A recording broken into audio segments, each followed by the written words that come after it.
Eu posso não saber o nome de você, mas a cara pelo menos eu não conheço. Valeu, não, tranquilo.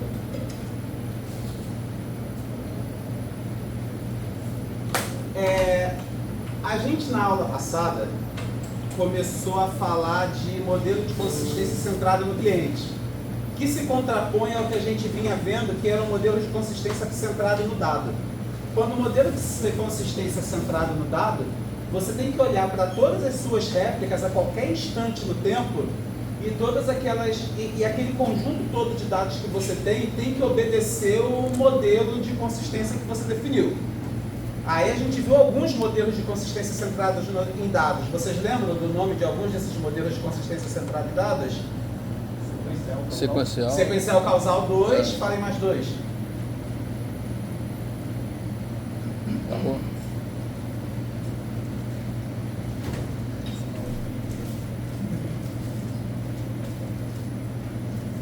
Consistência contínua e consistência estrita.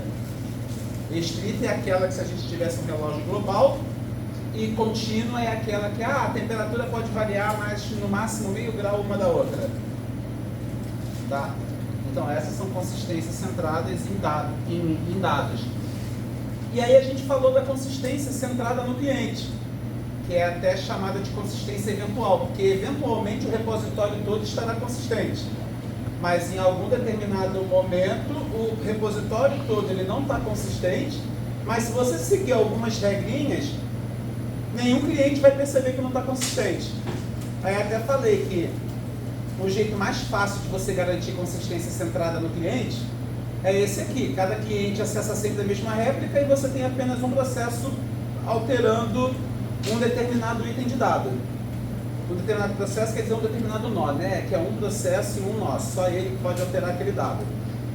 Aí foi até uma parte onde eu me confundi com você, José. Não é que isso aqui tem que ser obedecido para você ter não é que isso obrigatoriamente tem que ser seguido para você ter consistência centrada no cliente. Isso é a maneira mais simples que tem de você ter.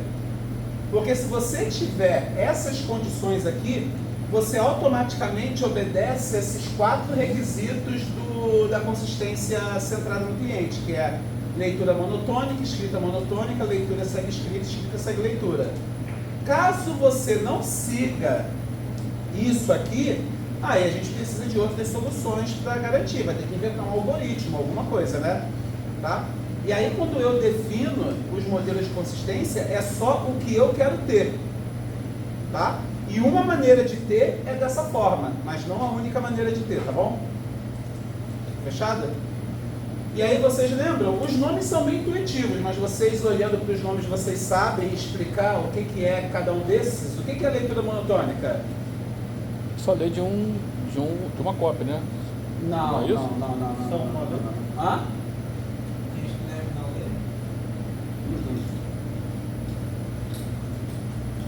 Não foque em escrita, é leitura monotônica. A resposta tem que envolver só leitura.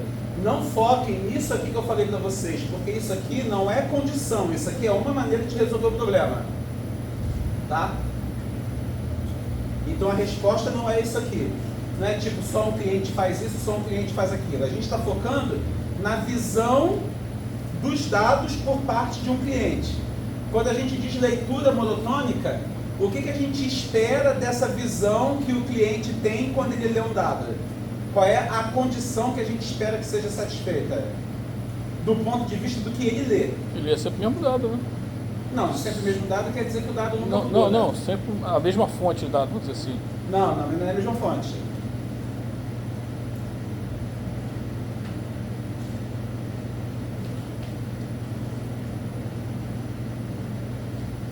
Vamos lá, vamos adiantar para vocês a estrutura monotônica que de repente ajuda vocês a entenderem os outros. Ou melhor, deixa eu perguntar aos outros. Leia suas escritas. O que significa isso? Que condição é essa? Você tem que ler aquilo que você escreveu previamente, não é isso? Ou aquilo que eu escrevi previamente, ou... Alguém escreveu previamente? Não. Ou eu leio aquilo mesmo que eu escrevi, ou uma versão mais recente daquele dado. Pode não ser necessariamente o que eu escrevi, mas se for outra coisa, essa outra coisa tem que ser escrita depois de mim e não antes. Por isso que eu falei que isso aqui não é pré-requisito, isso é uma maneira de resolver o problema. Porque quando eu tenho essas condições aqui, que o cliente lê sempre uma mesma réplica e que apenas um processo pode alterar um item de dado, nunca que eu vou conseguir ler o que o outro escreveu, porque só um pode escrever, né? Não, melhor dizendo, só tem um que pode escrever, se for eu que estou escrevendo, né? Só sou eu que posso escrever, então não tem como, depois que eu escrevi, ter sido alterado por outro. E se for outro que está escrevendo, aí eu não fico mais com a condição de eu ler o que eu escrevi, fico só com a condição de ler uma versão mais recente. Mas quando a gente não tem isso aqui, aí a gente está com o nosso escopo mais aberto. Então, existe a possibilidade de eu escrever, existe a possibilidade de outro escrever, e para que eu respeite a condição de ler as suas escritas, se eu acabei de escrever e depois eu vou ler, ou eu leio a mesma coisa que eu escrevi, ou eu leio uma versão mais recente do dado. Mas eu não posso escrever e depois ler uma coisa que é uma versão antes do que eu escrevi, porque aí eu estou voltando no tempo. Eu não posso voltar no tempo, o tempo tem que correr para frente. Tá legal? Então tá bom, esse é o leia suas escritas. Talvez isso agora tenha ajudado vocês a responder o leitura monotônica. Como é que vocês definem então leitura monotônica? Lembrando que o tempo só corre para frente, não corre para trás. Então o que vocês acham que é uma condição para a gente ter leitura monotônica?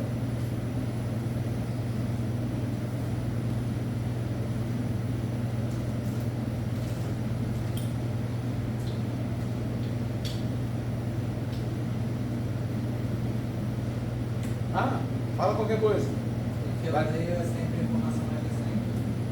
Bem, isso aí. Se você acabou de fazer uma leitura e você lê de novo, ou você lê a mesma coisa que você leu da última vez, ou algo mais recente do que você leu da última vez. Por isso que são leituras monotônicas. Eu tenho duas leituras, a próxima não pode ler algo mais, a segunda não pode ler algo mais antigo do que a primeira. E agora que a gente tem a definição de leitura monotônica, o que seria então a escrita monotônica? Que eu escrevo algo mais recente. Você ser o mesmo da última vez ou o mais recente. Exatamente. Mas como é que você garante qual é o mais recente, né? A gente não está falando sobre garantia, a gente está falando sobre a definição do que é essa condição. Aí, uma vez que a gente sabe que isso é o que a gente quer, a gente pode começar a falar em que algoritmo eu posso desenvolver para garantir isso num repositório de dados com réplicas. Mas a gente não está resolvendo o problema agora. A gente agora está definindo o problema, o que é que eu quero. Então eu quero que entre duas leituras consecutivas, que a segunda leitura não leia algo mais antigo do que a primeira, ou é o mesmo que a primeira leu ou mais recente. Eu quero garantir que se eu fiz uma escrita, que a próxima escrita sobrescreve a anterior ou sobrescreve uma escrita mais recente. Tá? Leia as suas escritas significa que se eu escrevi e depois eu li, ou eu leio a mesma coisa que eu escrevi, ou eu leio algo mais recente.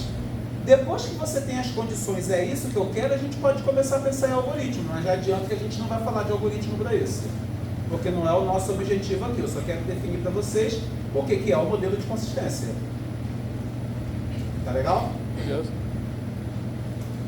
A gente até vai falar de um algoritmo que, embora ele seja centrado em dados, ele acaba te entregando isso aqui, né? Por exemplo, quando você pensa num modelo centrado em dados e você tem consistência sequencial, com consistência sequencial você obedece tudo isso. Com consistência sequencial, já que todo mundo tem que ver as operações na mesma ordem, né? Leitura, escrita. Então, a escrita ela é monotônica, ela nunca vai sobrescrever uma coisa mais antiga, ela vai sempre sobrescrever versões atuais ou mais recentes. Se você já leu um determinado valor, dali em diante, você só pode ler uma coisa mais recente, você não pode ler uma coisa mais antiga. Então você tem isso com consistência sequencial. Só que você, na consistência sequencial, o repositório todo, naquele instante no tempo, está obedecendo aquela restrição. E aqui a gente está falando que os clientes têm essa visão.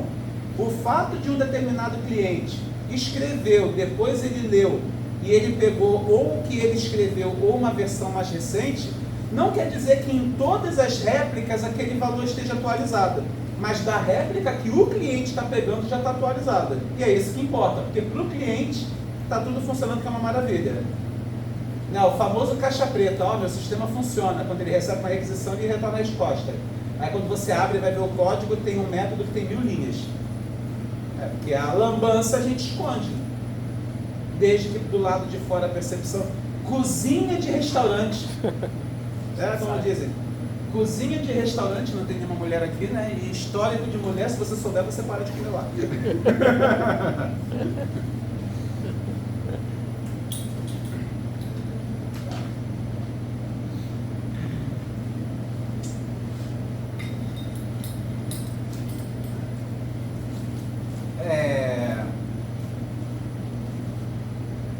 Então vamos lá, definimos aqui as questões. Aí vem outro assunto que a gente queria ter falado na aula passada, que é sobre onde colocar as réplicas. Então primeiro a gente tem que replicar servidores, né? Eu preciso de mais nós no meu sistema.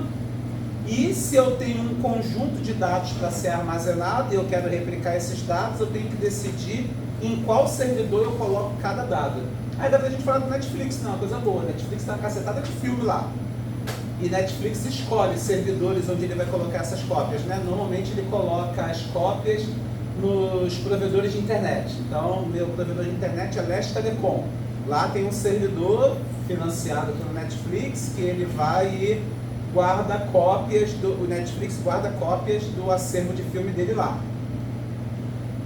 Você acha que cada local do mundo onde a Netflix resolveu ter cópias dos seus filmes, em cada um desses locais ela guarda todas as cópias de todos os filmes?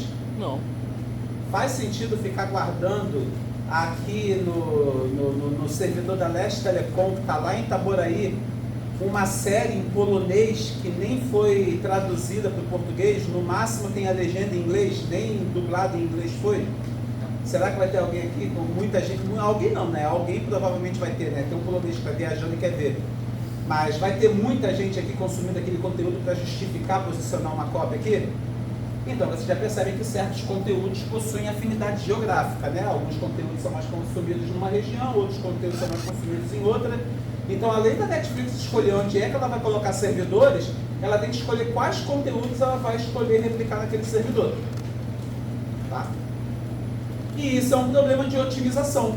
Porque em algum momento você vai perceber, pô, não, o consumo passou um certo valor, se passou desse certo valor, agora está na hora de eu colocar uma réplica lá. Latência, volume de dados trafegando na rede, aí você tem que fazer uma formulação matemática do seu problema. O que é que você quer otimizar? A gente pode definir que a gente quer reduzir, a gente quer que a latência de comunicação seja menor do que 5 segundos. Então, se começou a ficar maior do que 5, já está na hora de você pensar em colocar uma réplica em algum lugar para diminuir esse tempo. Ou número de conexões no servidor, você não quer mais do que 1000. Então, se passou de 1000, está na hora de você também colocar alguma cópia ali. Tá? A gente não vai falar... Tem uma disciplina no curso, que é justamente pesquisa operacional, que vai falar de problema de otimização em geral.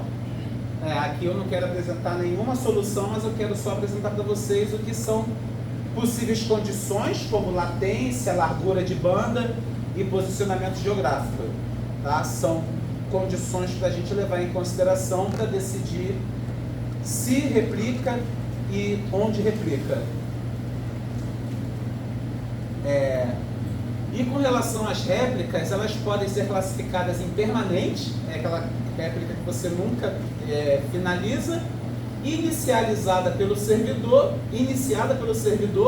ou iniciada pelo cliente. Réplica iniciada pelo cliente é tipicamente chamado de cache. É quando você acabou de acessar lá a sua página web e aí ele pegou aquele conteúdo daquela página e armazenou localmente na sua própria máquina. Porque se você acessar aquele endereço de novo, ele não tem que buscar aquilo tudo do servidor de novo. Existe a possibilidade do conteúdo ser alterado no servidor e aí você não vê. Mas páginas estáticas, só um HTML puro lá, isso não muda com muita frequência. Então é parte do princípio que você vai consumir da cache e você invalida aquela cache ali depois de um tempo. Pode ser um dia, 2 horas, 3 horas, seja lá o que for. Provavelmente vocês já passaram por uma experiência dessa na vida, que o professor fala, já peguei o conteúdo e botei no site. Aí você vai, abre, acessa o site lá do seu navegador e você não vê o conteúdo. Aí o professor fala, dá um refresh, porque a cache ainda não tinha sido invalidada, você provavelmente tinha acabado de acessar a página daquele professor, podia ser no mesmo dia, e quando você acessou de novo, seu navegador resolveu pegar da cache, porque não tem como ele adivinhar que o negócio mudou no servidor, né? O bagulho não mudou o mês todo, do nada chegou o professor lá e botou a data da entrega do trabalho. Como é que o seu browser vai adivinhar que naquele instante ali o professor resolveu botar qual que é a data da entrega do trabalho? Tá? Outras páginas dinâmicas não. Uma página de e-commerce, por exemplo, vai sempre ter que requisitar, né? Porque a quantidade de bicicleta que tem para vender nas Casas Bahia está mudando toda hora. Réplica iniciada pelo servidor normalmente ocorre quando você percebe um aumento temporário na demanda. É aquela história daqueles que são desenvolvedores web aqui, como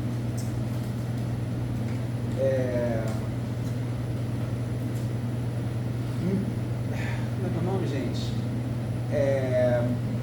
Microserviços e multiplicação de serviço. Você chega e coloca lá um balanceador de carga e deixa ele definir dinâmica. O Kubernetes, né? Kubernetes que faz o gerenciamento lá dos containers, e ele vai multiplicando a quantidade de container conforme a demanda aumenta, e ele vai eliminando o container conforme a demanda diminui. Então, é o servidor que está decidindo aumentar ou diminuir a quantidade de réplicas, porque ele está percebendo que está vindo mais demanda dele. Aí, é claro que vocês não programam isso, né? Isso aí já entregam para você como um serviço lá da Amazon, seja lá qual for a nuvem que você utiliza. Mas uma regra poderia ser, toda vez que a demanda passa de 80%, eu aumento a quantidade de réplicas, para tentar trazer para 60%. E toda vez que a demanda fica menor do que 40%, eu diminuo a quantidade de réplica, para subir para 60%. Então você tenta regular ali em 60% e tem a margem de 40 e 80. Passou de 80, aumenta, diminuiu de 40, diminui a quantidade. E é uma solução simples, né, para você ficar ajustando ali a quantidade de réplicas que você vai ter ativo. Agora, quando você tem uma demanda que ela é constante e completamente previsível, aí já faz sentido você usar réplica permanente, não tem que ser inicializada por servidor nem por cliente. Tá? Então é em cima da característica da demanda que você vai definir qual é o tipo de réplica que você quer.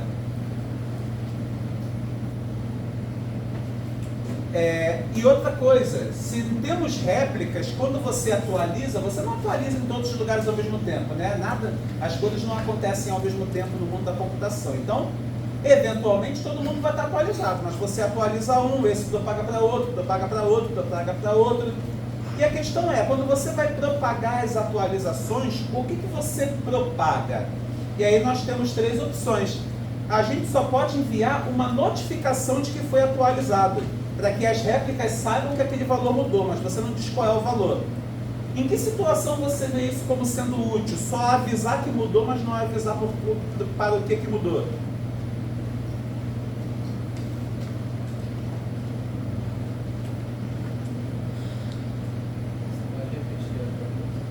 Quando o conteúdo não é importante, porque se você avisa que mudou... Não existe conteúdo que não é importante. Se você avisa que mudou, mas não informa para que mudou, então o conteúdo dessa informação... Não, o foco não é no conteúdo ser importante. Esse caso que você falou de atualização de página, se você mandar só um aviso que a página atualizou, o cache vai saber que foi atualizado e vai lá buscar de novo. Precisa buscar de novo na mesma hora em que ele foi informado? Não, quando for solicitado, né?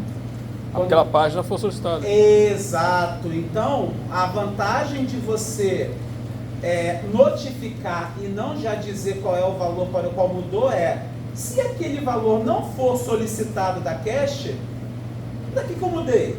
Só enviei dado à toa. Ela sabe que aquele valor dela já não é mais um valor atual, mas ela só vai se preocupar em pegar a versão atual quando pedirem. E se ninguém pedir, você economizou comunicação, porque não foi enviado nada. Vai que nesse meio tempo mudou 3 vezes.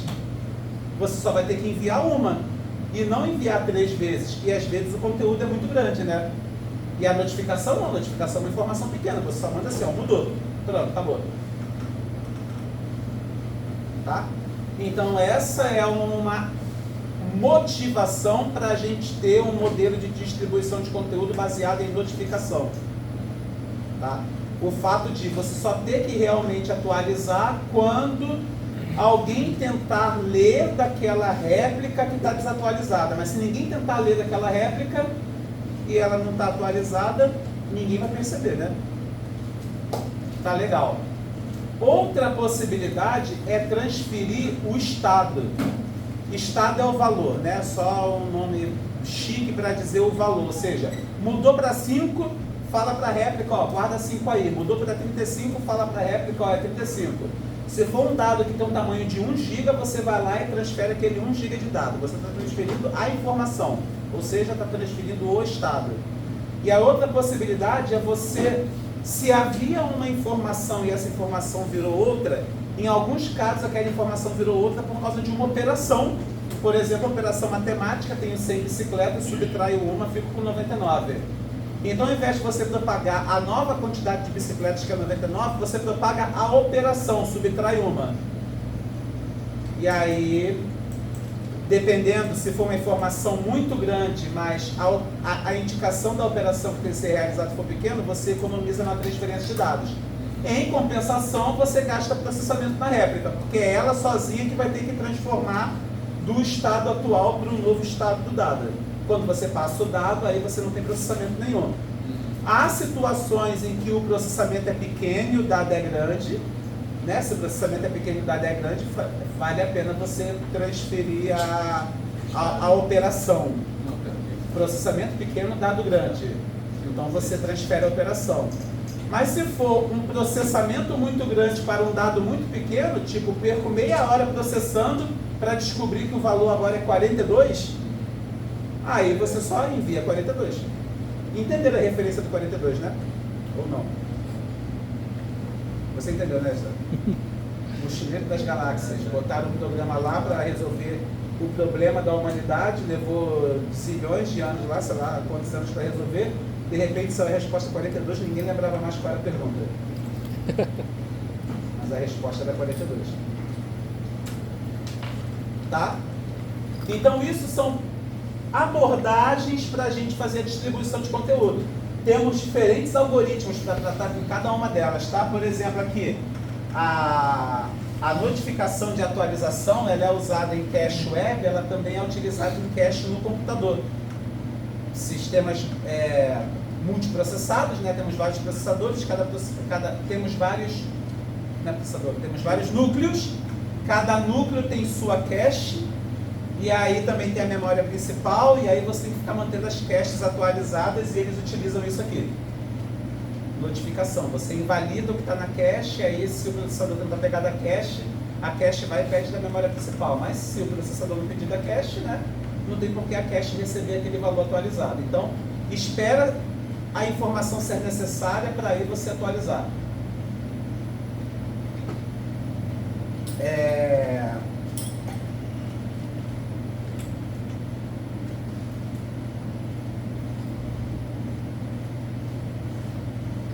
E aí, com relação à abordagem de atualizar, tem a abordagem baseada em envio, ou seja, quem tem o valor novo proativamente envia, e tem o de recuperação de atualização, que é o interessado em receber a atualização vai lá e pede. Na notificação, atualiza quando a pessoa vai lá e pede. Na distribuição de estado, não. Na distribuição de estado é o próprio cara que foi atualizado que envia para todo mundo. Seja de estado ou de operação, né? E aí eu quero concluir, primeiramente, alguma pergunta até agora? Não? Eu quero concluir falando de duas técnicas para a gente ter consistência centrada em dados. Tá? Uma delas é o protocolo de consistência baseado em primária. Vou mostrar aqui no desenho que fica mais fácil. Ele é baseado em primário porque existe um que é a cópia primária. Aqui nós temos 3 cópias, esquece o backup ali. Aqui nós temos 3 cópias e essa aqui é a primária. Significa que para ler Cada um pode ler de qualquer réplica, inclusive do primário. Mas para escrever, a escrita só pode ser feita no primário e o primário redistribui para as réplicas. E isso garante consistência sequencial, já que a escrita só pode ser feita num lugar. Aí não tem como ficar fora de ordem. Vai ter um que vai ser o primeiro a chegar lá e escrever, e o próximo que chegar lá vai ser o segundo. Tá? E como é o primário que envia as atualizações, se eu receber primeiro a atualização do José, depois eu receber a atualização do Leon, eu vou pagar para todo mundo. Primeiro a atualização do José, depois vou pagar a atualização do Leon. Ou seja, todo mundo vai vir na mesma ordem, que é primeiro José e depois Leon. Certo? Aí, digamos que um cliente que está acessando essa réplica queira realizar uma operação de escrita, que é o W1. No momento em que ele recebe essa requisição de realizar uma operação de escrita, essa réplica tem que contatar o primário. Ela contata o primário e diz, ó, esse cliente quer escrever tal coisa. Aí vai o primário e escreve nele. Depois que ele escreve nele, ele repassa para todas as réplicas que aquele valor tem que ser escrito. Observa que, embora o cliente esteja pedindo para escrever nessa réplica, não é do pedido do cliente que ele escreve. Ele passa para o primário e o primário diz para ele, agora você pode escrever. Ele não pode escrever aqui direto, tem que passar por aqui, porque vai que já tinha uma outra escrita aqui sendo processada anterior. Então, primeiro ele vai ser notificado daquela escrita de outro, né? Pode ser desse cara aqui, por exemplo.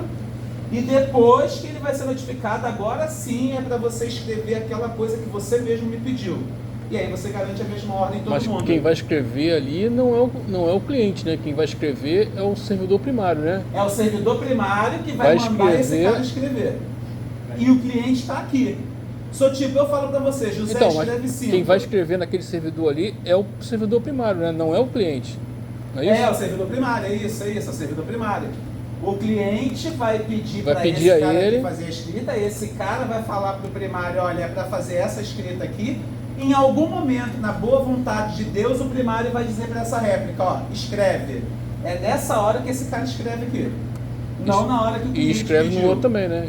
E vai escrever no outro também. Nos né? outros, em todos. Tanto que você vê aqui que a etapa é, cliente pede para escrever, a cópia local fala para o primário, W2, e aí você vê W3 aqui, W3 aqui, W3 aqui. Porque a terceira etapa é, depois que o primário escreveu nele, espalha para todo mundo. Agora todos os outros vão fazer suas escritas. Quando todos os outros informarem que terminaram, que fizeram a escrita, aí o procedimento acabou e essa réplica pode falar para o cliente, ó, a escrita que você pediu para fazer concluiu.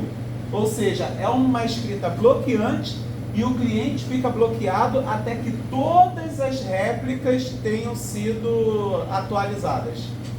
E isso garante consistência sequencial. Porque como a escrita só pode ser feita num lugar, não tem como ficar fora de ordem. Aquele lugar centraliza. O fato de ser só num lugar tem um problema também. Qual que é o problema? Gargalo. Perfeito, exatamente isso. Professor, e o W4 é o quê?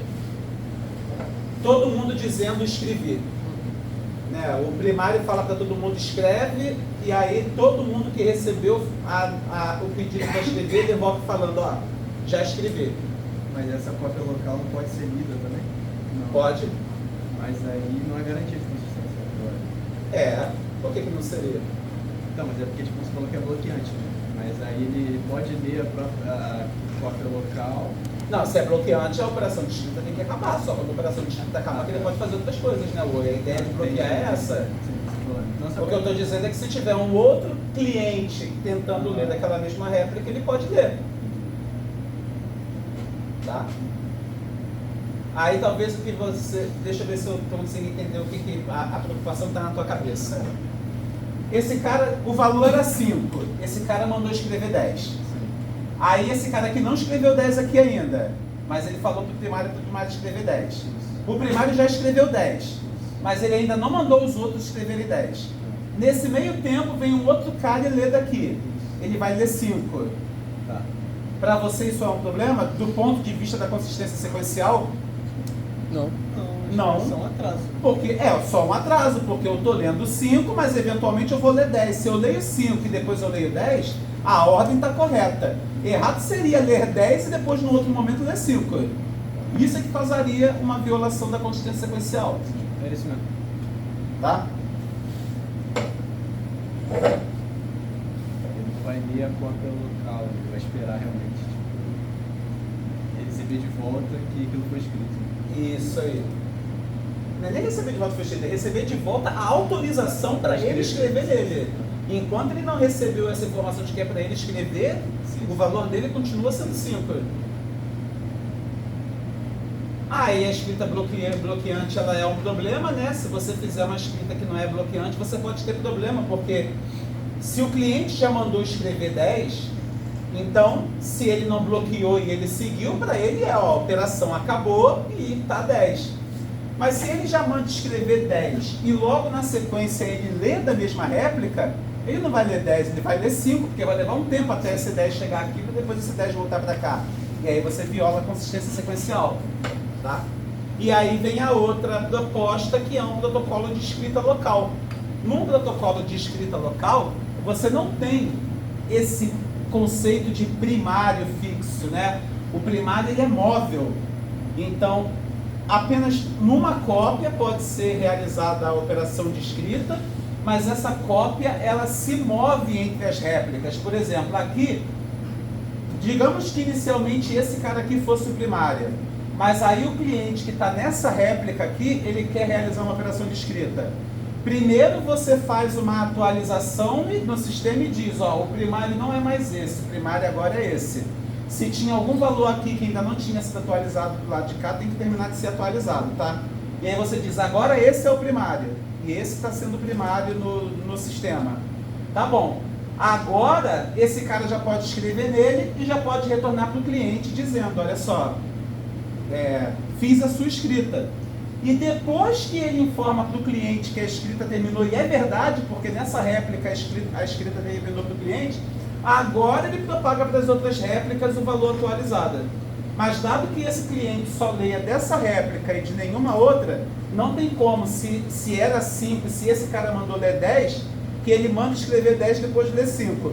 Só vai mandar escrever 10 e ler 5 se ele manda escrever 10 nessa réplica, mas depois quer ler dessa aqui. Tá? Mas se ele lê daquela réplica, que é a réplica dele, né? A gente faz possível que cada cliente tem sua réplica, aí não vai causar problema nenhum.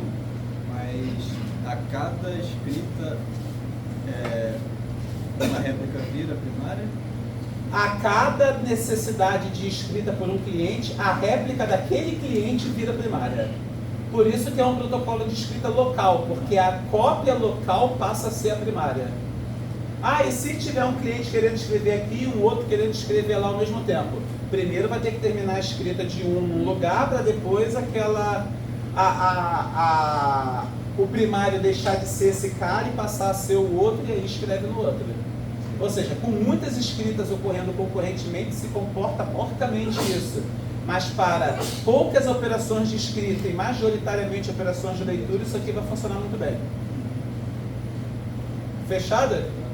Tá bom, então isso é protocolo baseado em backup, aí tem cópia primária, né? Aí tem cópia primária remota e cópia primária local.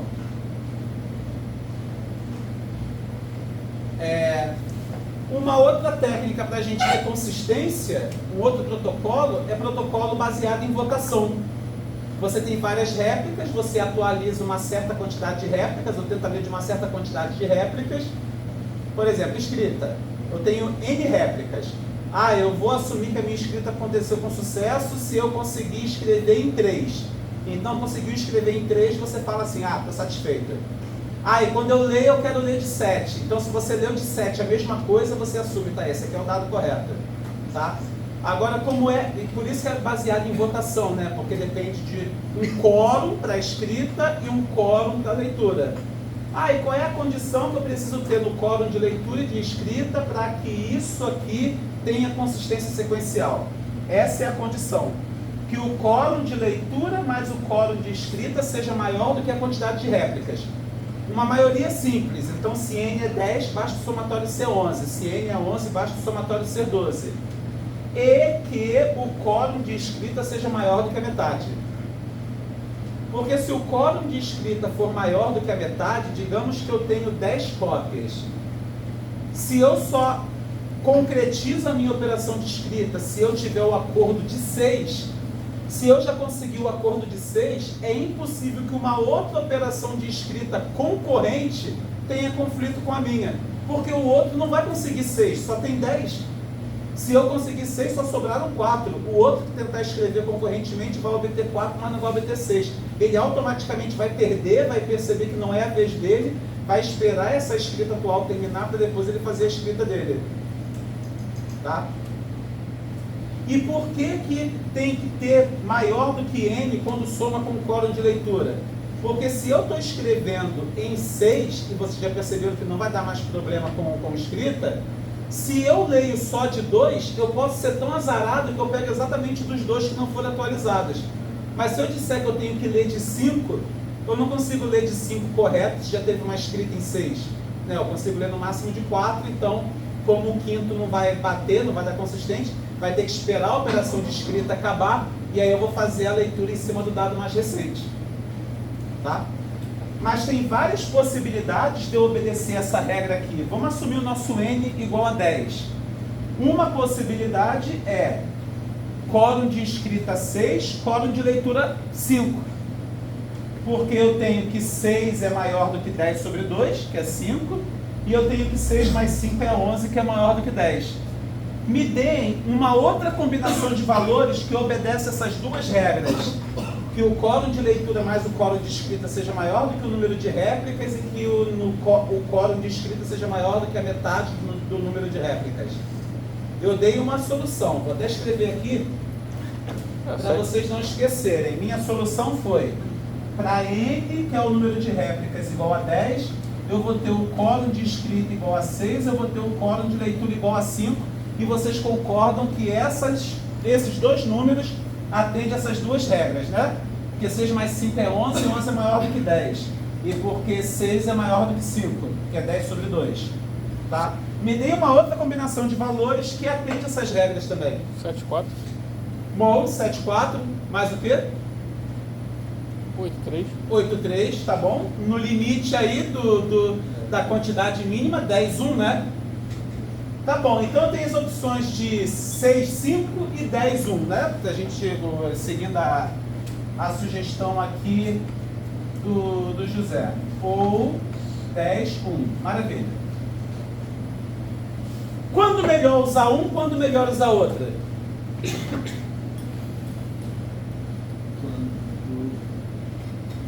que é melhor usar o outro quando tem, o da direita quando tem mais escrito. Usar o da direita que você fala, o 10, 1? É. Quando tem mais escrita? Quando tem mais leitura, né? Quando tem mais leitura, né? Porque é mais rápido fazer a leitura só de um, é mais demorado fazer a escrita, mas se você faz menos escritas, né? E o outro já é melhor quando eu tiver mais escrita do que leitura, que aí eu uso. O Quórum é votação, é maioria, igual a eleição, né? Quem ganha, quem tem mais de 50% dos votos. É a quantidade de réplica que precisa. O que está dizendo ali, o que aquele 6 significa é, se eu quero escrever um determinado valor, eu tenho que obter o acordo de 6 réplicas que elas vão ficar com aquela nova versão. Quando eu obtenho o apoio de 6 que eles vão ficar, eu falo, então a minha operação de escrita foi realizada com sucesso.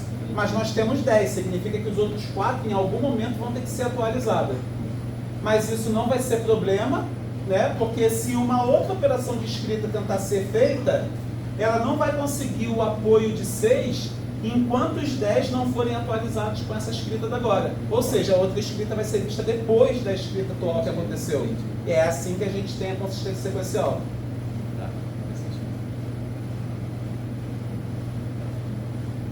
Leva um tempo para digerir, tá? Eu já ensinei isso 3 semestres e toda vez eu tenho que ler isso aí uns 30 minutos para esse negócio entrar na minha cabeça e eu conseguir explicar para vocês sem me enrolar. Basicamente não dá para você escrever de novo, porque você não vai conseguir a quantidade de réplicas. O que viola a consistência sequencial é eu ver que valeu primeiro 10, depois, se primeiro 5, depois 10, mas você acha que valeu 10, depois 5.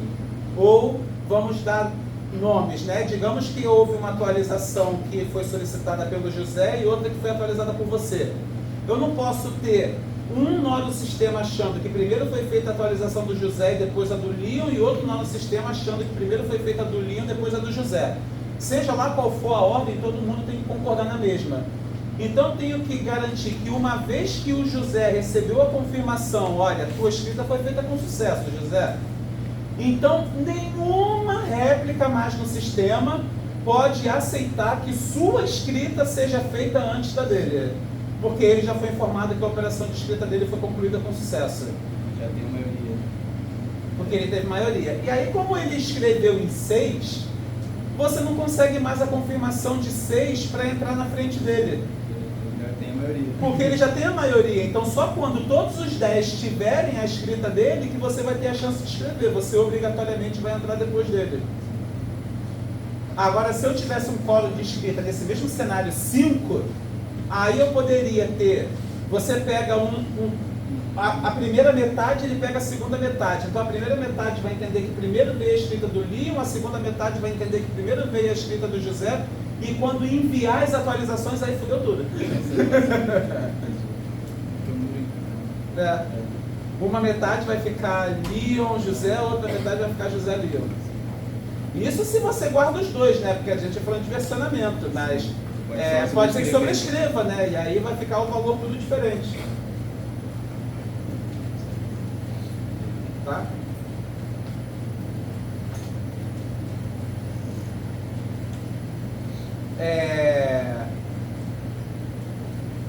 Tá legal. É isso que eu queria falar para vocês sobre consistência e replicação.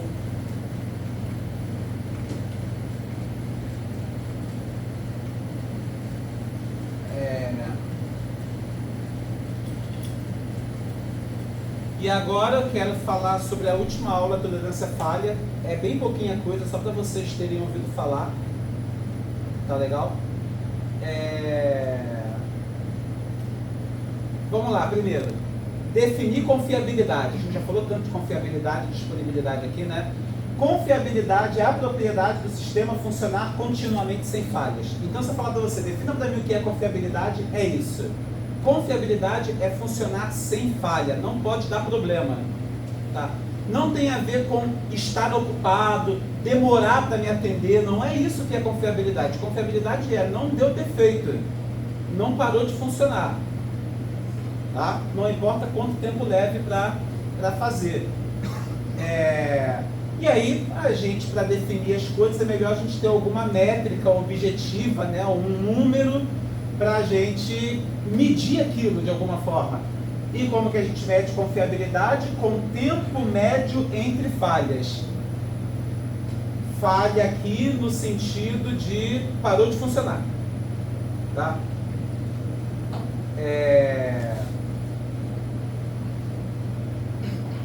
Tá bom. E disponibilidade é a probabilidade de, na hora que eu tento acessar o sistema, aquele sistema estar pronto para ser usado.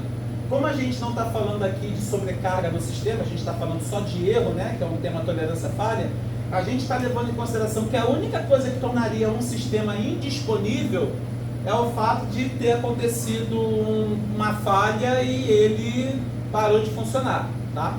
Mas a gente sabe que não é a única possibilidade do sistema estar indisponível. Ele pode estar indisponível porque tem muita gente usando naquele momento e aí você não está conseguindo a sua vez de usar, tá? Mas levando em consideração apenas falhas, a disponibilidade ela é definida como a razão entre o tempo entre falhas, o tempo que ele funciona sem ter falha dividido pelo tempo entre falhas. Ou seja, é esse retângulo aqui dividido por esse retângulo todo. Porque é o tempo que ele funcionou sem ter falha, dividido pelo tempo que ele funcionou sem ter falha, mais o tempo que levou para reparar e ele voltar a funcionar. Porque isso aqui vai dar uma porcentagem do tempo que o sistema fica funcionando. E aí dentro dessa porcentagem você tem a disponibilidade. Tá? E você pode ter um sistema altamente disponível de duas maneiras. Ou acontece uma falha uma vez na vida, outra na morte, tipo 10 anos sem ter falha. Mas quando tem uma falha, leva uma semana para corrigir. Mas, porra, ficou 10 anos funcionando sem ter falha. Nem vou fazer a conta, mas vai dar uma disponibilidade muito alta. Ou você pode ter uma disponibilidade muito alta, porque falha toda hora, mas o tempo para consertar é pouco. Tipo, todo minuto está falhando, mas leva meio segundo para consertar. Dá mais que 99% de disponibilidade isso. Até porque se em um minuto, quando só não está funcionando meio segundo, se tu é tão azarado que na hora que você tentou deu o problema, só clica de novo que vai. Mas é um sistema que não é confiável, está falhando toda hora. O famoso internet intermitente, né? Toda hora você fica tentando acessar, o negócio não funciona, depois vai e funciona. Tá? E aí fica claro a diferença entre confiabilidade e disponibilidade que eu falei para vocês para conter a ansiedade, que em algum momento vocês entenderem a diferença.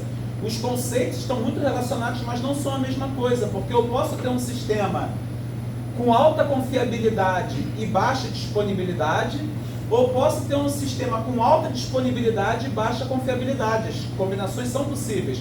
Assim como posso ter os dois altos, assim como posso ter os dois baixos, tá?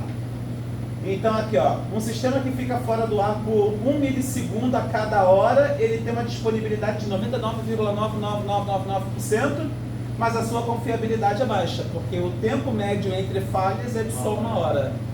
Né? É muito frequente que aconteça uma falha. E cadê o outro? Pô, aqui embaixo está o outro. Ou um sistema que nunca cai, nunca dá problema, mas a cada ano ele fica 2 semanas fora do ar. Ele é muito confiável, só tem 2 semanas que fica fora do ar, é o recesso de final de ano, né? Começa ali antes do Natal, volta depois do Ano Novo. Mas ele tem uma disponibilidade de só 96%, está menos disponível do que o de lá de cima, que fica falhando toda hora. Literalmente toda hora, né? Por que a confiabilidade do primeiro é baixa? Porque de hora em hora está dando problema. E a confiabilidade tem a ver com o tempo que leva para dar problema. Qual é a conta mesmo que você faz para tempo médio entre falhas, a confiabilidade. Então eu só tenho que ver se a cada hora está dando problema, qual é o tempo médio entre falhas. Se a cada hora está dando problema, qual é o tempo médio entre falhas? A média de 1 hora. Esse aqui está dando problema a cada 1 hora. Esse aqui está dando problema a cada ano. Quem é mais confiável? O que dá problema a cada hora ou o que dá problema a cada ano? Porque essa é a definição de confiabilidade. O tempo médio é entre falhas. Não confundam confiabilidade com disponibilidade. São duas coisas diferentes.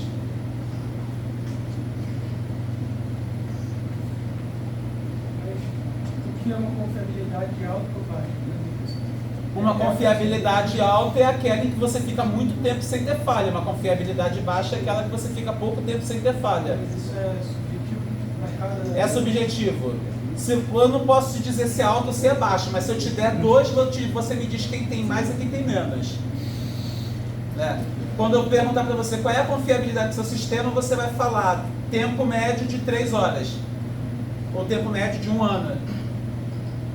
Essa é a resposta que você vai dar quando alguém pergunta confiabilidade. Confiabilidade não se responde com probabilidade, não é porcentagem. Confiabilidade se responde com tempo, pela definição que o livro está apresentando, tá? Professor, a questão da disponibilidade seria quanto tempo que ele fica de pé, assim? O percentual do tempo que ele fica de pé. Não quantidade de tempo, percentual do tempo. Tá.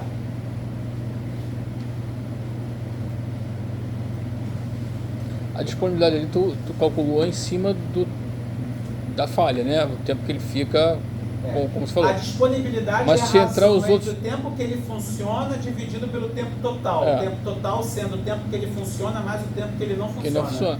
Mas se levar em conta os outros fatores que você falou de sobrecarga... mas aí aqui a gente ignora os outros fatores. Vamos definir só em cima do conceito de falha. Tá?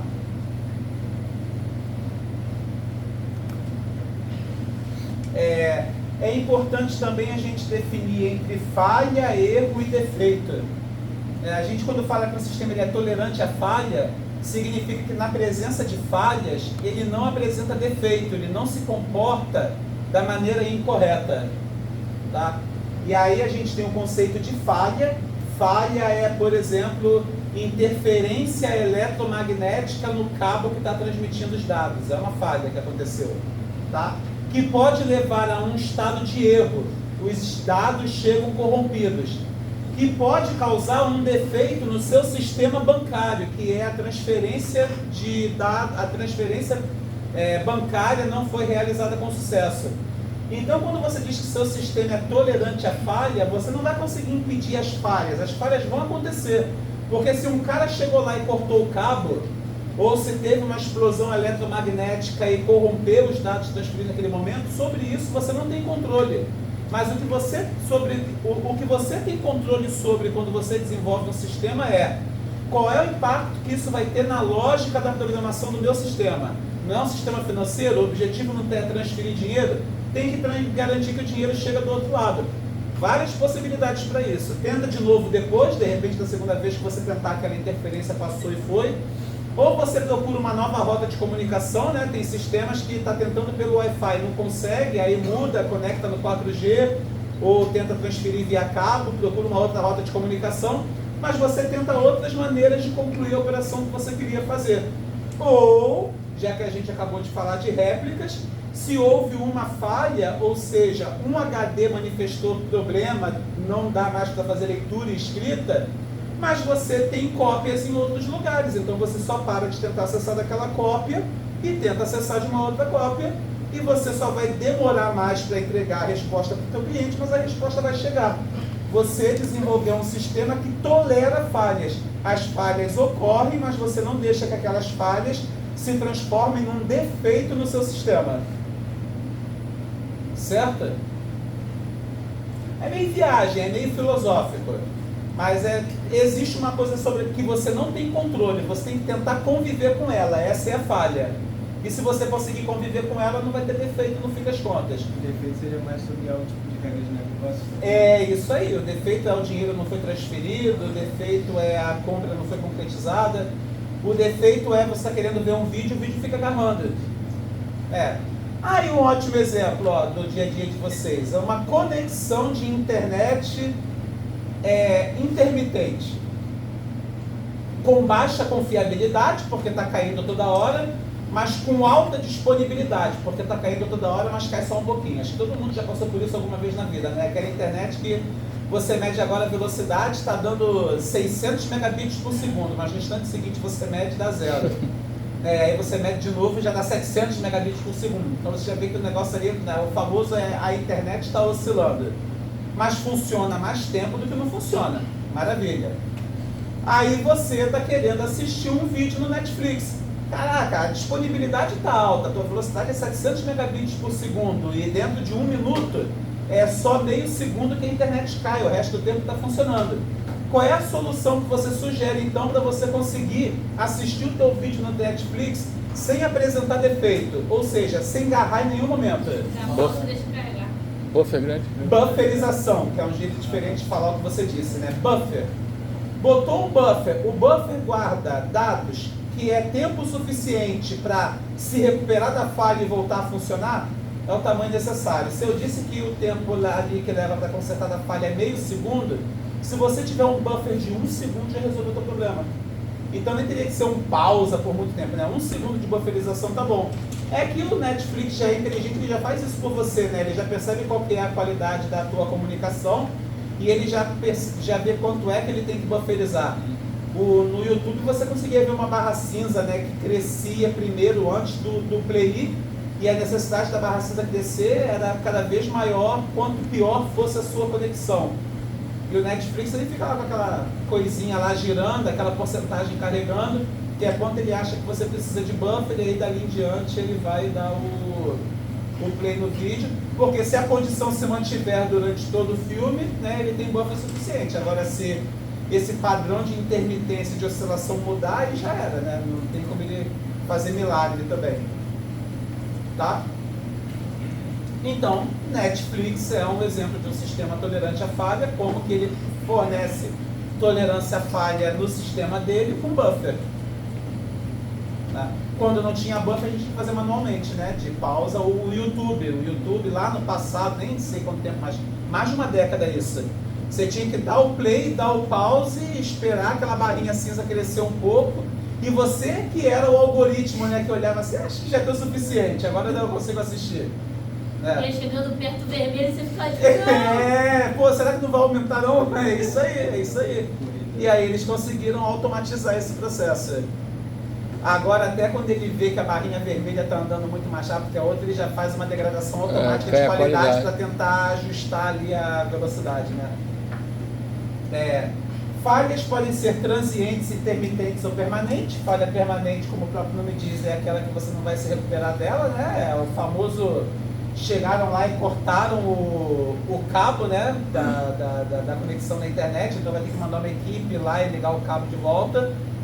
Falha intermitente é mais aquela do tipo, tá ventando e o galho da árvore tá balançando o fio, e aí fica naquele funciona, não funciona, né? E a falha transiente é aquela que acontece uma vez, depois não acontece mais, você não sabe por que foi, e fica assim, só cruzar os dedos e torcer para não acontecer de novo. Tá?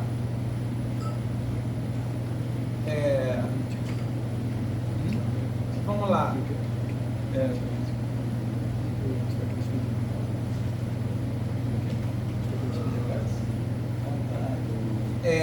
E quando ocorre uma falha no meio de uma operação, você tem duas opções. Ou você retorna para o último estado em que não houve falha, para você voltar para um estado consistente no sistema, ou você tenta levar para um outro estado que seja consistente. Ou seja, ou você desfaz, ou você tenta corrigir depois.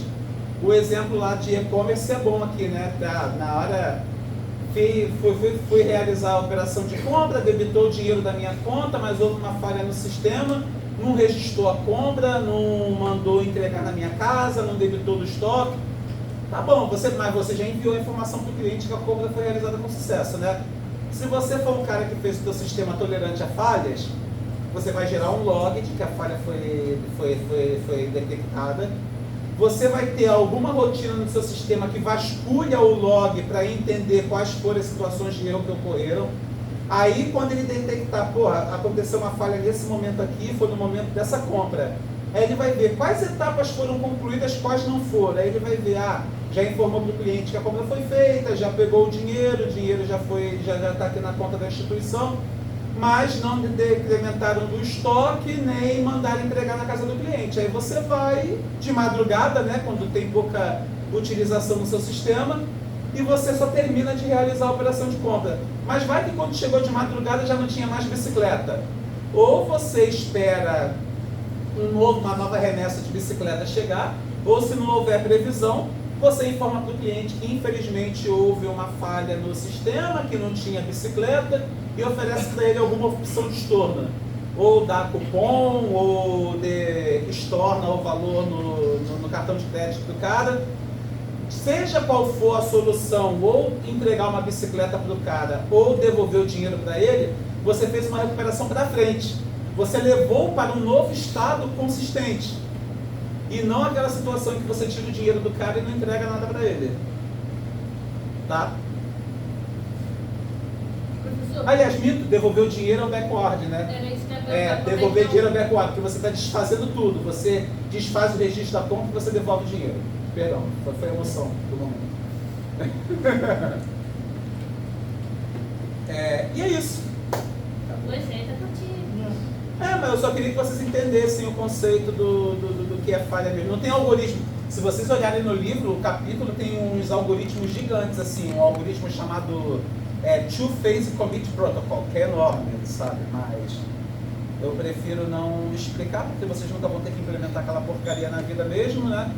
Então, para mim, é mais importante que vocês entendam o que é confiabilidade, o que é disponibilidade, não falar besteira no trabalho, como se as duas fossem a mesma coisa. E entendeu a diferença entre falha, erro e defeito. Tá? Mas acabou a matéria? Acabou a matéria toda. A prova continua lá no dia 7, né? Mais tempo para vocês estudarem, tem trabalho para entregar até o dia 29, né? 7 de julho? Julho. É próximo já, a gente está quase no final do mês de junho, né? Então vocês têm daqui em diante para fazer o trabalho e entregar para mim lá os vídeos lá que eu pedi para vocês. E depois que entregar o trabalho lá no dia 29, vocês têm ainda até o dia 7, uma semana para estudar, que é 7 vezes mais tempo do que vocês precisam para estudar. E nesse tempo a gente não vai ter aula, né? Não vai ter aula. Eu não quero ver vocês não querem me ver, me parece um bom acordo. Mas vai ter revisão alguma coisa? Não. Assim, revisão. Tá com dúvida? Posta lá no grupo. Outra pessoa responde. Normalmente eu deixo vocês mesmos se responderem. Quando alguém fala uma besteira grande, todo mundo concorda, aí eu prefiro fazer a intervenção, né? Para vocês não ficarem no estado inconsistente. Mas quando um fala besteira, chega o outro e corrige, eu gosto de deixar vocês se debatendo lá, que é melhor do que eu chegar falando. E se em algum momento surge uma dúvida, alguma coisa assim que eu falo, caraca, isso aqui é melhor a gente resolver presencialmente. Aí a gente vem aqui, porque venhamos e convenhamos, a aula de dúvida é tipo, vocês vêm sem saber nada, sem ter estudado nada, sem pergunta nenhuma, e eu só fico falando igual eu estou falando agora, e vocês não aprendem nada igual vocês estão fazendo agora. Vai ter lista de exercícios? Já tem, já está lá. Da aula 8 não, mas é só conceito, deu slide, né? Ah, tá, beleza. Vocês vão ver que até para as outras matérias a pergunta é: quais as vantagens da arquitetura orientada a serviço? Tem um slide lá, vantagem da arquitetura orientada a serviço. Porra, vocês já pegaram o ritmo da coisa, né?